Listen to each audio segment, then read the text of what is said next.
start with a clean, here, I'm going to turn this off. I don't use vinegar on board. I use hydrogen peroxide because vinegar is acetic acid, and if you use the kind of vinegar that's all natural, the apple cider vinegar, it also has organic compounds in it. And when the acetic acid eventually evaporates, it leaves behind organic compounds that mold can grow on.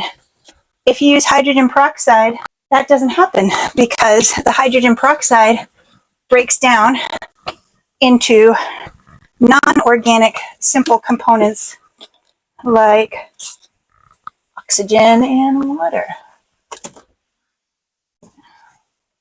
So this, well, not necessarily this brand, but basically any hydrogen peroxide will do.